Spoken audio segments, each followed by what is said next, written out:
प्यारे सज्जनों, धन धन सतगुरु तेरा ही आसरा। आजकल बहुत से लोग यह सोचने लगे हैं कि यह व्यक्ति अब बूढ़ा हो गया है, उसकी तो साठी बदनाठी हो गई है, इसका अब ज़्यादा दिमाग काम नहीं करता, उसका अब कोई विशेष महत्व नहीं रह जाता है।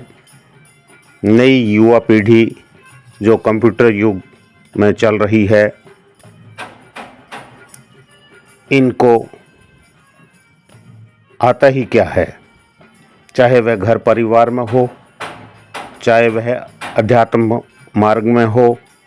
बूढ़े बुजुर्ग की काफ़ी कदर कम हुई है, परंतु हकीकत कुछ और ही है जो आपको इस प्रेरक प्रसंग में बतलाते हैं। ज़रा ध्यान से सुने जी। बुजुर्गों के पास जीवन का वह अनमोल अनुभव है जो किसी भी कठिन परिस्थिति में सही मार्ग दिखा सकता है। एक समय की बात है, एक राहुल नाम का युवक था। वह एक शहर में नौकरी करता था। उसके ऑफिस में एक युवती रिंकी भी नौकरी करती थी। एक साथ काम करने पर वह बार बार मुलाकातें होने पर वे एक दूसरे को पसंद करने लगे, प्रेम करने लगे।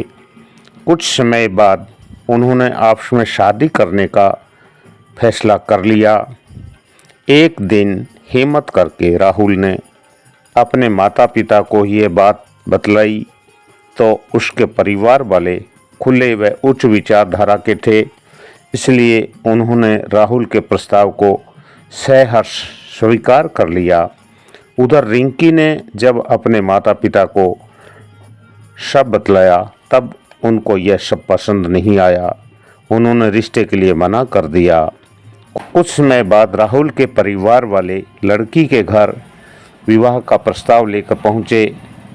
रिंकी के पिताजी ने सोच विचार कर एक अजीब सी शर्त के साथ प्रस्ताव मंजूर करने की बात कही। उन्होंने कहा कि यदि विवाह करना है तो बारात में कोई भी बुजुर्ग आदमी नहीं आएगा। राहुल के परिवार ने बिना ज़्यादा सोचे समझे उनकी यह शर्त मान ली और विवाह की तैयारियां जोर शोर से शुरू कर दी। विवाह का दिन आ गया। घर में खुशी का माहौल था और बारात के प्रस्थान की तैयारियां हो रही थी। तभी विवाह के लिए राहुल के दादाजी ने जिद कर ली कि मैं पोते की बारात में पक्का जाऊंगा। सबने समझाने की कोशिश की, परंतु सब व्यर्थ। उन्होंने कहा, चाहे मुझे कार की डिग्गी में ही क्यों न बैठना पड़े, लेकिन मैं बारात में जाऊंगा ज़रूर। आखिरकार विवाह वालों ने उनकी बात मान ली।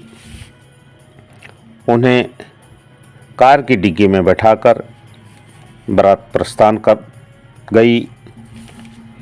दुल्हन रिंकी के गांव के पास से एक नदी जल से भरी बह रही थी, जिसे पार करने के बाद ही उसका घर आता था। जब बारात पुल के पास पहुंची तब वहां रिंकी के मामा खड़े बारात का इंतजार कर रहे थे।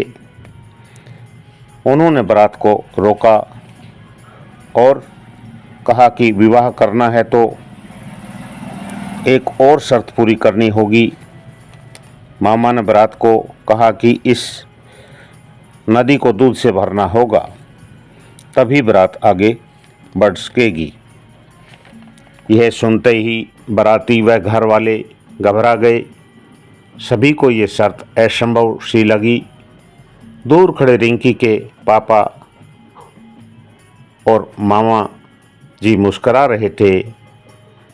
तब बारात में से किसी रिश्तेदार ने कहा कि अब विवाह तो होना नहीं है, इसलिए दादाजी को डिक्की में क्यों ठूंस रखा है। बेचारे परेशान हो रहे हैं, उन्हें कार की डिक्की में से बाहर निकाल लो। जैसे ही दादाजी डिग्गी से बाहर आए, देखते हैं कि बारात वापस जा रही है। उन्होंने पूछा, बारात वापस क्यों जा रही है? पोते राहुल ने उन्हें सारी बात बतला दी। दादाजी जोर से हंसे और बोले, बस इतनी सी बात है, तुम लोग जाओ और उन्हें कह दो कि हमने दूध की व्यवस्था कर ली है। आप पहले नदी को पानी निकाल कर खाली कर दो, जिससे हम उसमें दूध डाल सकें। जब यह संदेश दुल्हन के पापा जी के पास पहुंचा, तब वे तुरंत समझ गए कि बारात में कोई न कोई बुजुर्ग जरूर आया है, जिसने यह चतुराई भरा समाधान निकाला है। बिना बुजुर्ग ऐसा हो नहीं सकता। लड़की वालों को अपनी गलती का एहसास हो गया और उन्होंने तुरंत बिना किसी शर्त के खुशी खुशी विवाह की सहमति दे दी।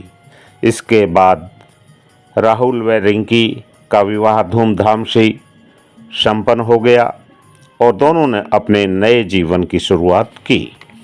प्यारे सज्जनों, देखा आपने बुजुर्ग का कमाल।